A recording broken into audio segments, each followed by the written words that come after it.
A China pode parar os Estados Unidos com apenas um botão. Seu smartphone, seu carro elétrico, até os caças F-35. Tudo para. Isso não é ficção científica. É o que eu presenciei às 9h27 da manhã, hora de Washington. O alarme tocou. A sala de situação do Departamento de Energia se iluminou com luzes vermelhas de alerta. Trabalho há 17 anos analisando minerais estratégicos. Mas algo assim, nunca tinha visto. Uma frase na tela era cristalina demais para ser verdade. O significado percorreu minha espinha. China anuncia restrição total de exportação de terras raras. Vocês talvez não saibam o que são terras raras, mas precisam saber disso. Sem terras raras, a tela do seu celular não acende, seu carro elétrico não anda, turbinas eólicas não giram. E os Estados Unidos importam 80% desses minerais da China. Pior ainda foi o relatório vermelho na minha mesa. Estoque atual do ZEWA, apenas 3 meses. Se a China realmente parar a exportação, em 90 dias a indústria americana para. Fábricas de carros elétricos, indústria de defesa, energia renovável. Tudo para. Naquele dia estávamos desesperados e completamente enganados sobre um país. Um país que conhecíamos apenas por café e futebol, Amazônia e carnaval. O Brasil. Mas o que eu vi no meio da selva amazônica superou qualquer imaginação. Ali estava escondido o futuro dos Estados Unidos.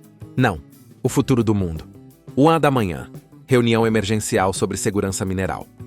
O subsecretário de Energia, Robert Smith, estava presente. Todos os chefes de departamento importantes também. O clima era pesado. Nos últimos 3 anos, a estratégia de armamento mineral da China vinha ficando cada vez mais explícita. O diretor Davis apresentou a situação atual. Estoque de terras raras do ZEWA em 3 meses. Lítio. Apenas 2 meses de demanda para a indústria de baterias. E se a China aplicar sanções adicionais? Seria um desastre. A produção de carros elétricos precisa de 20 mil toneladas de lítio por mês. O diretor Davis explicou. A fabricação de turbinas eólicas consome 5 mil toneladas de terras raras mensalmente. E a capacidade de produção própria do ZEWA? 3 mil toneladas por mês. Matemática simples. Falta de suprimento. Inevitável. Sala de reunião, silêncio. Participantes, rostos tensos. Até eu, com 20 anos de carreira, estava vivendo essa crise pela primeira vez. Foi quando o vice-diretor Thompson falou cautelosamente. Precisamos verificar a possibilidade de apoio mineral dos aliados.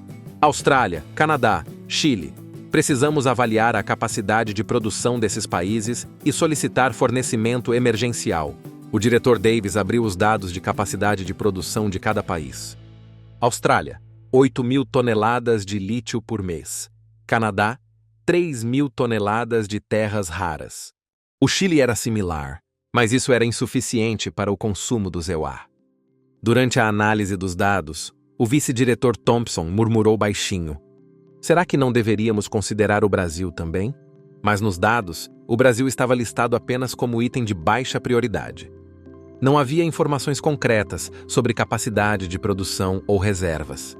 Naquele momento percebi que não tinha nenhuma imagem clara do Brasil. É um país aliado, sim. Mas não sabia especificamente que papel o Brasil desempenhava no setor mineral. Só reconhecia como um país que exporta minério de ferro e cultiva café. A reunião acabou definindo Austrália e Canadá como alvos prioritários de negociação. O Brasil continuou sendo um item de referência sem significado. Estava escrito Brasil nos dados, mas na prática pensávamos, será que o Brasil tem tecnologia mineral? Felizmente, a restrição de exportação da China foi implementada gradualmente, mas a segurança mineral virou pauta principal. Reuniões de acompanhamento foram realizadas, e as negociações de fornecimento mineral com Austrália e Canadá começaram oficialmente. Enquanto preparava os materiais da reunião, analisei cuidadosamente a situação da indústria mineral de cada país. Mas o Brasil ainda não chegava nem a ser candidato. Quando entrei na sala de reunião, os principais participantes já estavam reunidos. O subsecretário Smith, do Departamento de Energia. O vice-subsecretário Johnson, de Política Mineral, do Departamento de Estado. E os principais responsáveis de cada departamento. O clima ainda era tenso, mas parecia um pouco mais tranquilo que no dia anterior.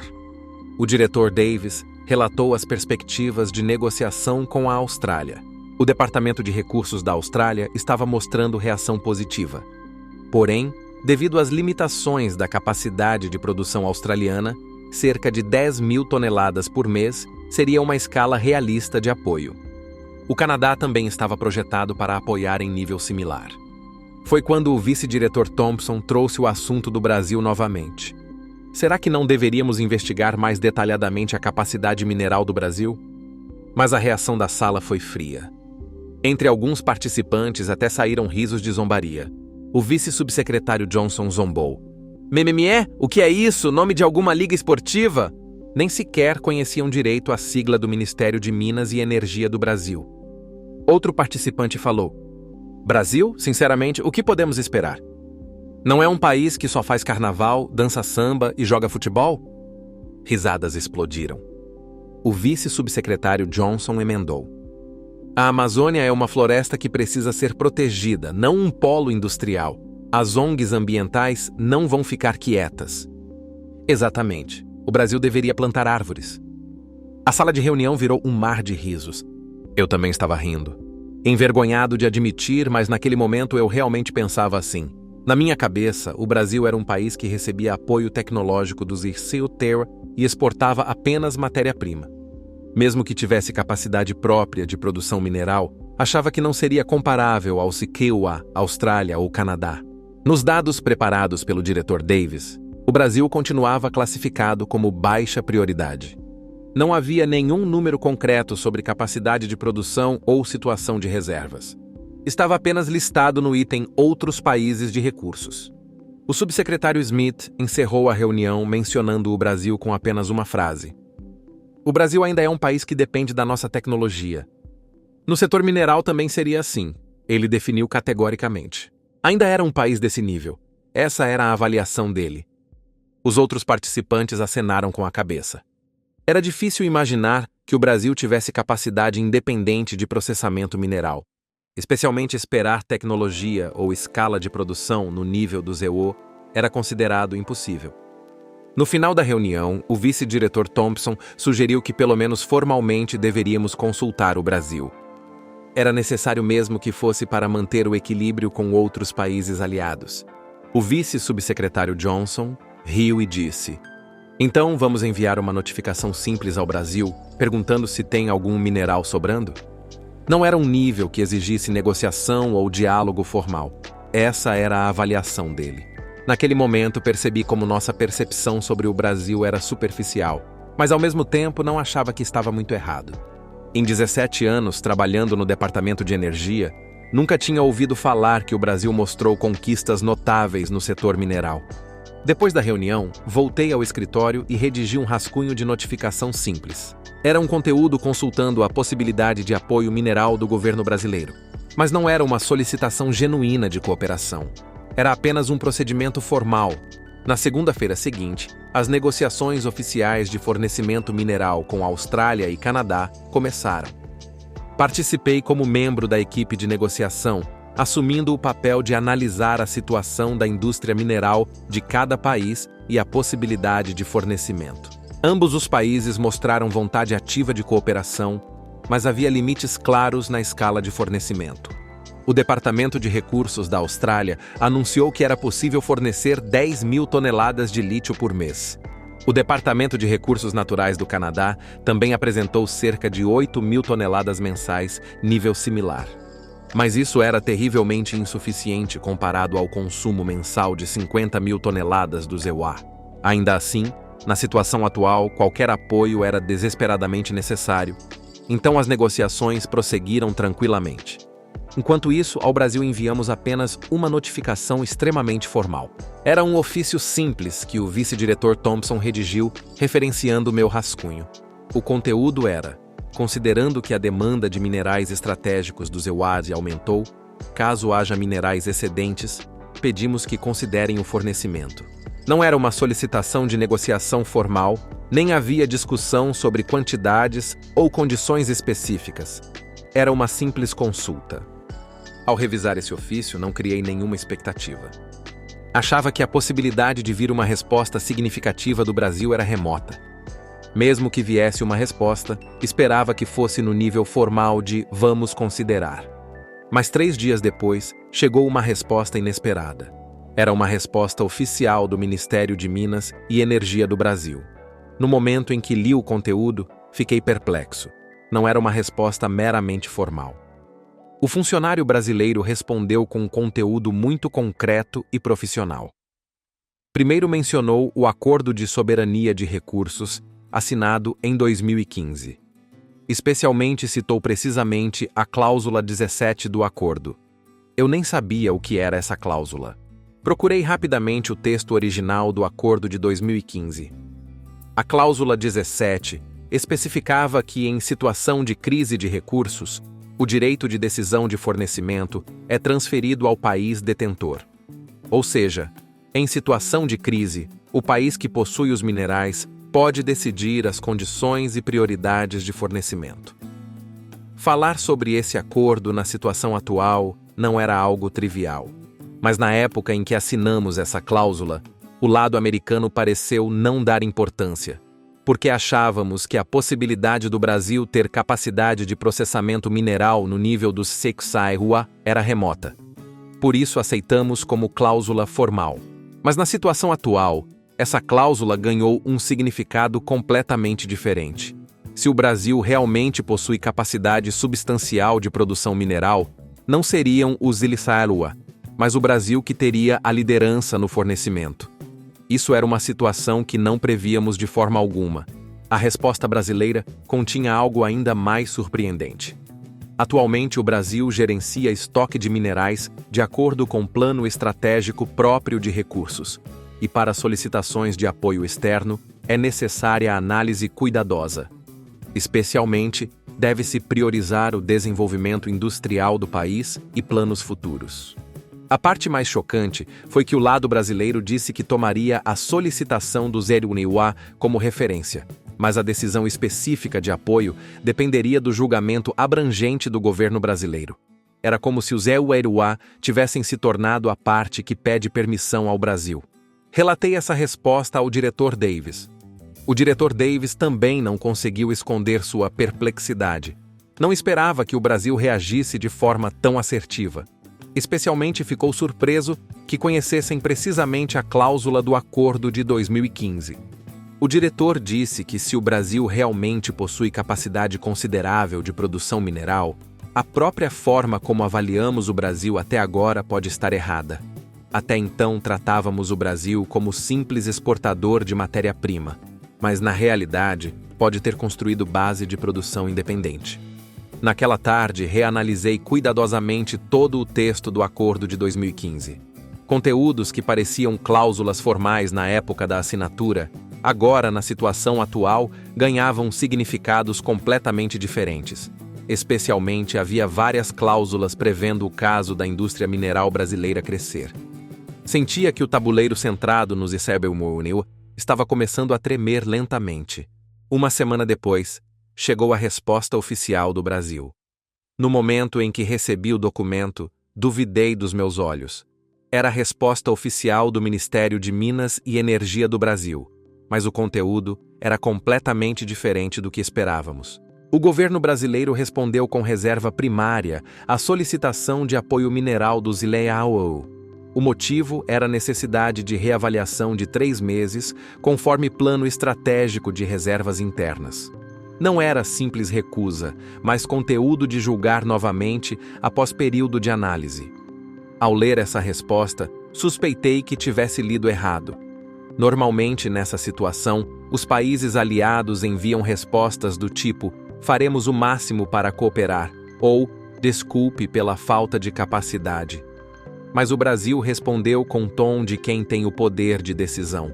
Foi tão inacreditável que liguei diretamente para o adido mineral Michael Jones, da Embaixada do Sequoia no Brasil. Queria confirmar se houve mal-entendido no processo de tradução ou se o lado brasileiro enviou algo errado por engano. A resposta do adido Jones foi ainda mais desconcertante. Ele confirmou que conversou diretamente com o lado brasileiro e o conteúdo estava correto. Na verdade, os funcionários brasileiros responderam com tom muito calmo e confiante. como se fosse situação que já esperavam. Mais surpreendente foi a explicação adicional anexada à resposta. O Brasil está elaborando plano estratégico próprio de recursos, e até a conclusão desse plano, reserva a decisão sobre apoio externo. Era como se o Brasil estivesse negociando em posição igual aos ECREMWA. O Adido Jones informou mais um fato chocante por telefone. Os funcionários brasileiros conheciam precisamente as cláusulas do acordo de 2015. Especialmente sobre a cláusula 17, mencionaram até o número da cláusula exatamente. Quando relatei essa notícia ao diretor Davis, ele fez expressão de incredulidade. O próprio fato de o Brasil recusar a solicitação do Zelenskyy TNU era chocante. Até agora o Brasil sempre cooperou quase incondicionalmente com solicitações do Zelenskyy, mas desta vez mostrou reação completamente diferente.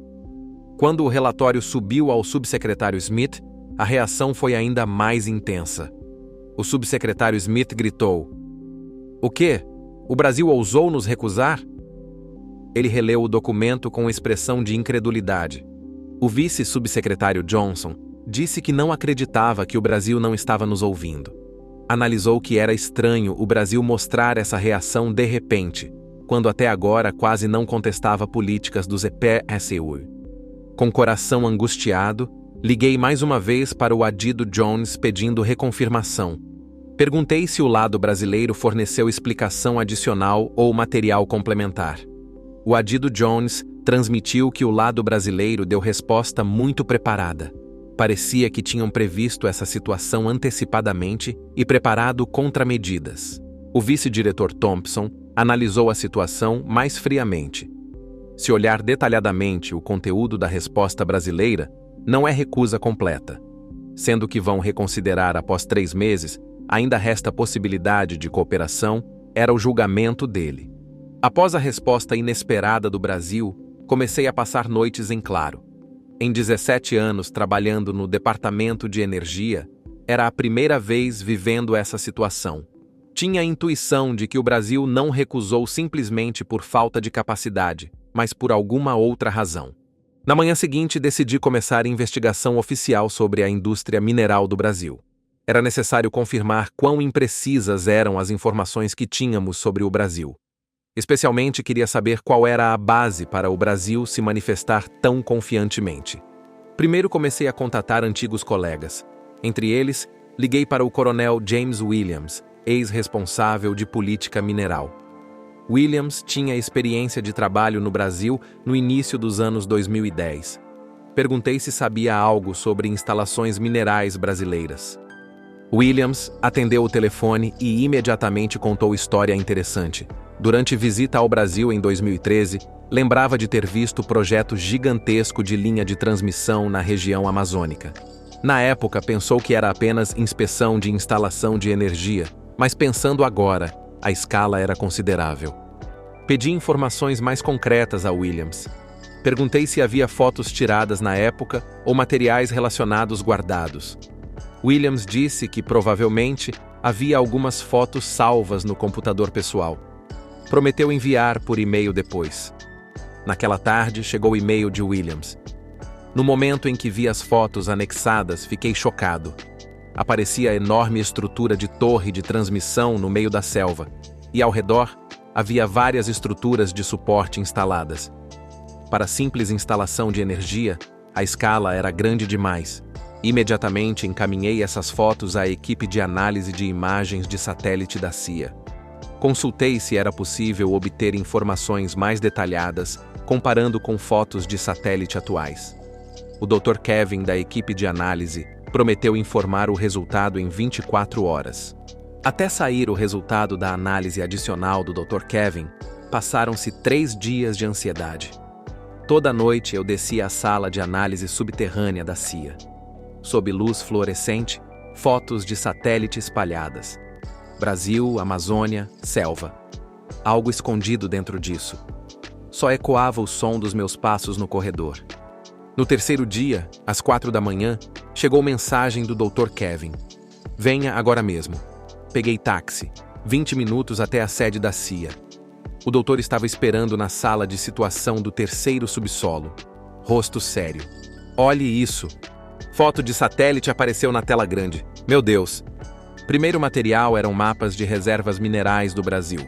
Concentração de lítio, nióbio, tântalo, terras raras no centro do estado de Minas Gerais. Especialmente no caso do nióbio, foi confirmado que 95% das reservas mundiais estão no Brasil. Ainda mais surpreendente foi o resultado da análise de infraestrutura energética.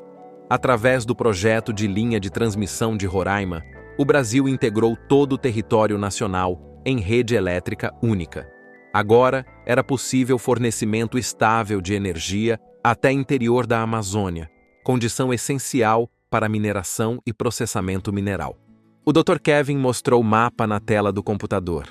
A rede de transmissão do Brasil estava conectada da região de Minas Gerais até o norte da Amazônia e diretamente ligada às principais cidades portuárias.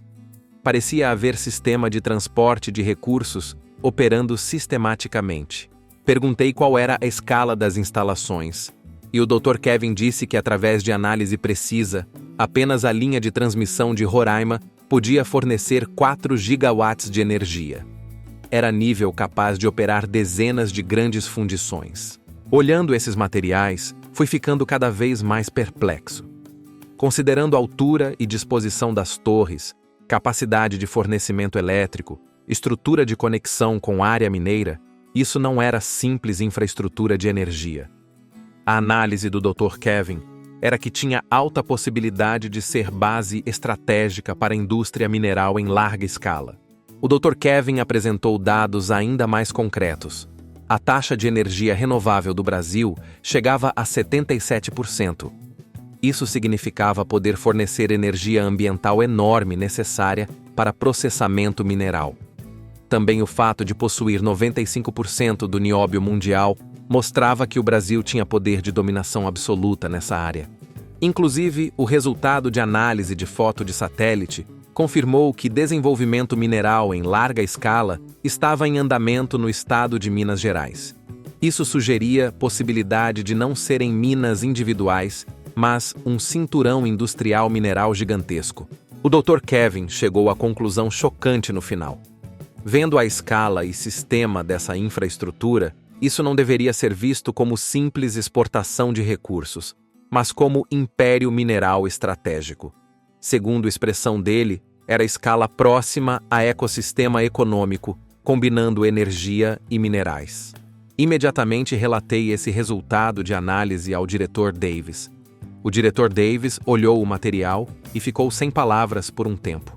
Admitiu que todas as estimativas que tínhamos sobre capacidade mineral do Brasil até agora tinham alta possibilidade de estar completamente erradas. O vice-diretor Thompson disse que se essa análise for precisa, o Brasil possui potencial de produção mineral muito mais poderoso do que imaginávamos. Especialmente vendo a escala da infraestrutura energética, era estimado que expansão estratégica considerável seria possível. Naquela noite, reanalisei cuidadosamente os materiais de análise do Dr. Kevin. Cada dado apontava para a mesma conclusão. Enquanto não sabíamos de absolutamente nada, o Brasil estava construindo base de infraestrutura mineral em larga escala. Mais chocante era o fato de não termos percebido nada disso. Em 17 anos trabalhando no Departamento de Energia, vi inúmeros relatórios sobre o Brasil, mas nunca tinha tido acesso a informações sobre projeto dessa escala. O Dr. Kevin sugeriu o monitoramento por satélite mais preciso para investigação adicional. Mas só com informações já confirmadas era claro que o potencial mineral do Brasil superava muito nossas expectativas.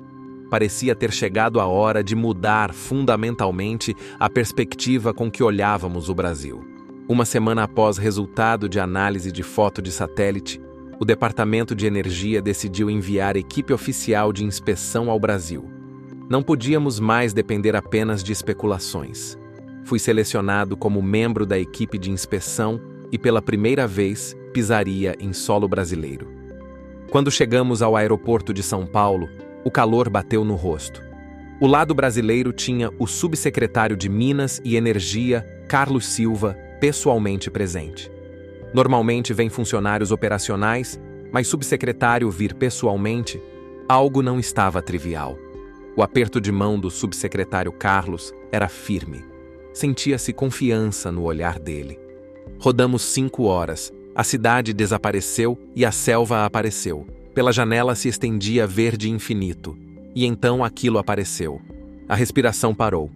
No meio da selva, torre prateada que parecia furar o céu. 250 metros. Alta como a Torre Eiffel. Não, mais imponente. O topo estava escondido nas nuvens. É o projeto de linha de transmissão de Roraima, ouvi a voz do subsecretário Carlos. O que vocês veem aqui é apenas uma parte. São 725 quilômetros, a distância de Seul a Busan. As pernas fraquejaram. Ao ficar embaixo da torre, fui tomado por reverência. Sensação de olhar prédio de 50 andares. Não, era mais que isso. Parecia coisa feita por humanos? São mais de 1.500 torres. Investimos 26 bilhões de reais, cerca de 6 trilhões e 500 bilhões de won. Peguei a calculadora. Custo de construção de 1 linha de metrô de Nova York. Jogaram isso na selva. Está vendo ali? O subsecretário Carlos apontou o rio. Rio Negro. Largura de quase 2 quilômetros. Água marrom turva fluindo tranquilamente. A linha de transmissão atravessava por cima. Como... Não saíram palavras. Construímos torres de 250 metros dos dois lados. Os cabos atravessam 2 quilômetros pelo ar. Era impossível. Não, deveria ser impossível. Mas o trecho mais difícil é outro. Pegamos helicóptero. Voamos sobre a selva. Tapete verde infinito se estendia embaixo. 30 minutos depois, o subsecretário Carlos apontou. É a reserva indígena Waimiri Atroari. Atravessa 125 quilômetros. Cortaram árvores? Nem uma única árvore foi cortada. Como assim? Transportamos todos os materiais por helicóptero. Peças de torre, cabos, cimento. Foram mais de 5.000 transportes aéreos em 3 anos. Congelei. Negociamos com os indígenas. Prometemos não prejudicar a terra deles. Por isso usamos o céu. Naquele momento percebi. Isso não era simples construção. Era filosofia. A filosofia brasileira de conseguir desenvolvimento coexistindo com natureza. No momento em que vi o complexo mineiro, a boca abriu. Não era mina, era cidade. Tamanho de 50 campos de futebol. Instalações de ponta organizadas ordenadamente. Painéis solares se estendiam até o horizonte. É o Complexo Mineiro Integrado de Minas Gerais, o subsecretário Carlos explicou. Os minerais que saem daqui movem o mundo.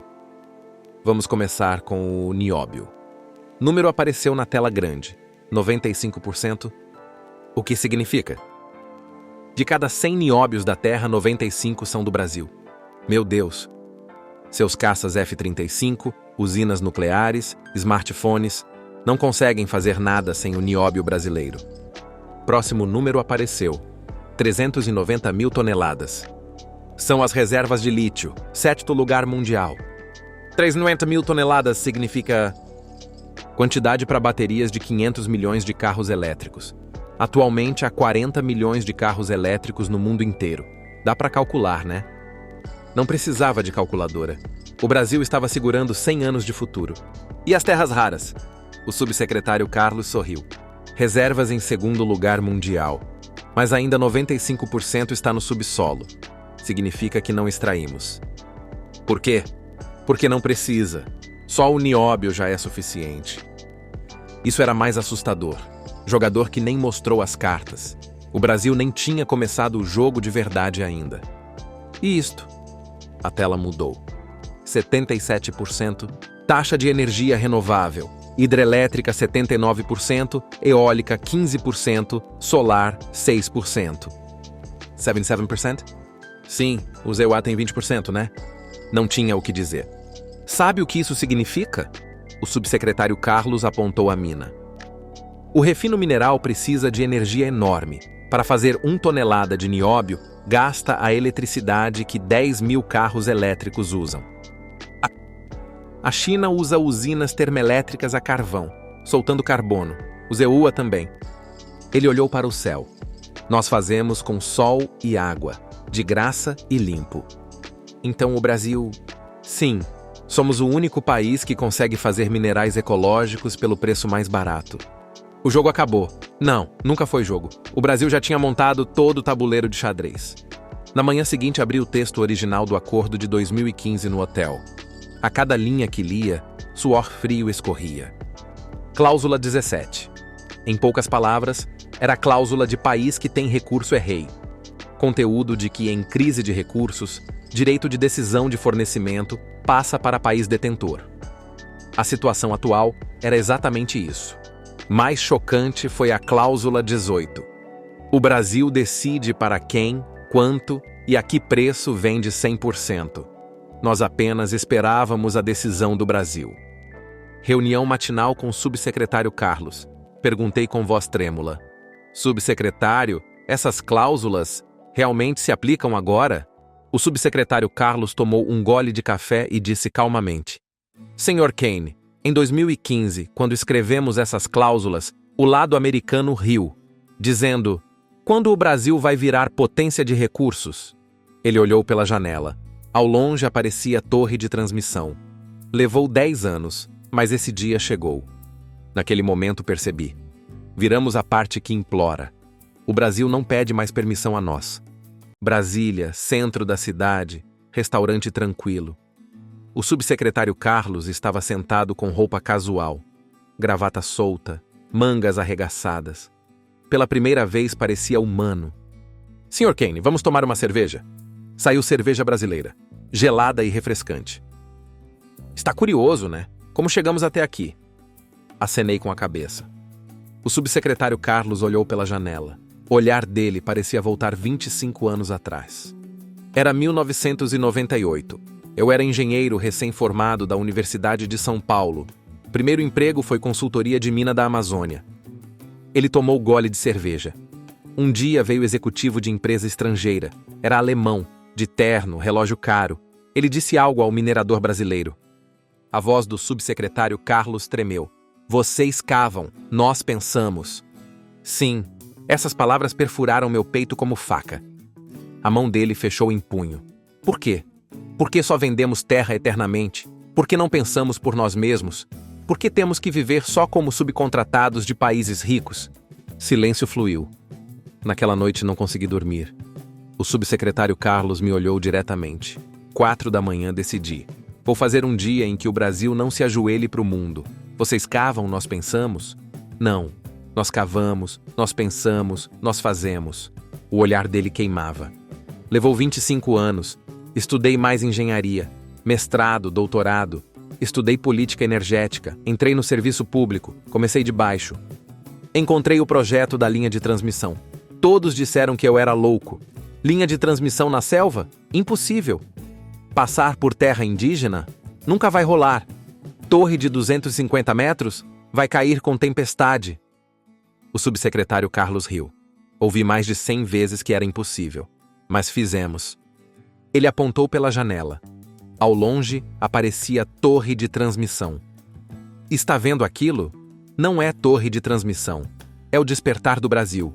É declaração de que não vamos mais pedir permissão a ninguém. É juramento de que não vamos mais viver como fornecedor barato de matéria-prima. Ele segurou meu ombro. Sr. Kane, não odiamos os Estados Unidos. Só queríamos ficar iguais, entende? Acenei com a cabeça. Garganta ficou apertada. Entendi. Completamente. O jovem humilhado há 25 anos, hoje virou o subsecretário que move o mundo. Não foi o Brasil que despertou. Foram pessoas como Carlos que acordaram o Brasil. Avião de volta. Pela janela aparecia a Amazônia. Mar verde infinito. No meio disso, linha de transmissão prateada atravessando. Parecia veia. Linha de vida que sai do coração do Brasil. Fechei os olhos. A última semana passou como panorama. Brasil? Não é país que só vende café? Será que tem tecnologia de nióbio? Não consegue nada sem nossa ajuda. Nossa arrogância. E a realidade? Nióbio, 95%. Lítio, 390 mil toneladas. Linha de transmissão, 725 quilômetros. Energia renovável, 77%. O que vimos não foi linha de transmissão, foi o despertar do Brasil.